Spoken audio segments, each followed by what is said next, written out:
जी ने तो सिर्फ कहा है कि एक ही आदमी शिक्षा विभाग का जो मालिक है वो शिक्षा विभाग को संचालन करे। कई मालिक बन जाते हैं, कई महावत बन जाते हैं, इसके चलते कठिनाई हो रही है। और महोदय कुछ तो अव्यवहारिक बात माननीय मंत्री ने कहा, कुछ प्रॉब्लम होता है महीने महीने परीक्षा, 7 दिन 6 दिन परीक्षा होता है तो 6 दिन ऐसे गया क्लास, 7 दिन कॉपी दिखाता है तो 7 6 13, 5 गो छुट्टी होता है तो 13 आप 5 आप जोड़ लें महोदय 18। तो इस तरह से और कोई उस रिजल्ट का असेसमेंट नहीं है। महीने महीने एग्जाम हम ही लोगों के स्कूल में, सरकारी स्कूल में होता है और उसका असेसमेंट करेंगे तो 0। आखिर किस उद्देश्य से आप परीक्षा लेते हैं? तो आप असेसमेंट कीजिए ना कि उससे कुछ फायदा हुआ है या घाटा हुआ है। आपके प्रश्न पत्र पहले से लीक रहते हैं, 4 दिन पहले भेज देते हैं, सब बच्चा को बताया जाता है। 3 दिन तक एक ही सब्जेक्ट के कॉपी को स्कूल अपना प्रतिष्ठा बचाने के लिए उसको लिखवाता है। तो इन सारे मुद्दों पर भी विचार करना चाहिए कि जो औचित्य नहीं, आप 3 महीना पढ़ लीजिए, आप 6 महीना पढ़ लीजिए, लेकिन आप परीक्षा का असेसमेंट कीजिए।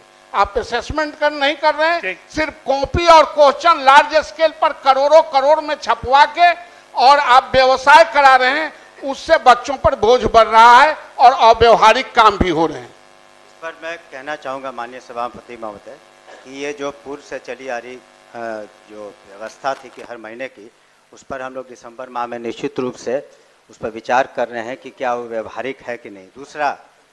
दूसरी बात ये भी है कि अनुश्रवण के दौरान हम लोगों ने ये भी कहा है डिस्ट्रिक्ट एजुकेशन ऑफिसर को, जिनको अभी तक जो बहुत सारे कंस्ट्रक्शन इत्यादि के कामों में थे उससे उनको मुक्त कर दिया है हम लोगों ने।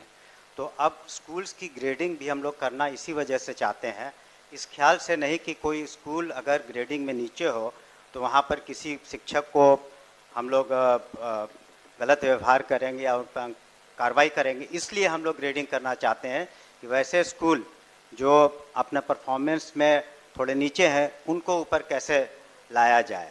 तो ये जो बात आपने परीक्षा की कही उसको व्यवहारिकता के दृष्टिकोण से हम लोगों ने देखा और दिसंबर में उस पर निश्चित रूप से एक निर्णय ले लेंगे।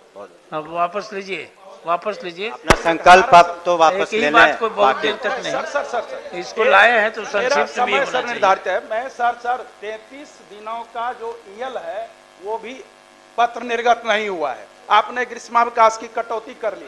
दूसरी बात महोदय, बस सब बात आ गई, कंक्लूड सर वो नहीं आई थी, बस कंक्लूड कर रहा हूं। दूसरी बात, आप अतिरिक्त वेतन दें, अतिरिक्त अवकाश दें, ये आप सुनिश्चित करें। बस मेरा तो यही सवाल है और तो कोई सवाल नहीं है। ना पूर्ण वेतन दिसंबर में सब कर रहे हैं, राज्य कर्मी का वेतन मान, ना पूर्ण वेतन मान। माननीय मंत्री ने आपसे आग्रह किया है आपके इस वचन से, जो कि मैं इसको दिसंबर तक में देखूंगा, परीक्षा के मामले में भी और अवकाश के मामले में भी प्रशासनिक विभाग ही कार्य कराएगा। आप कृपया अपने स्तर से बिहार विद्यालय परीक्षा समिति और शिक्षण प्रशिक्षण संस्थान को भेज दें पत्र, और उसके बाद मैं वापस लेता हूँ। ठीक, संकल्प अनुमति से वापस लिया गया। माननीय सदस्य नागेंद्र कुमार।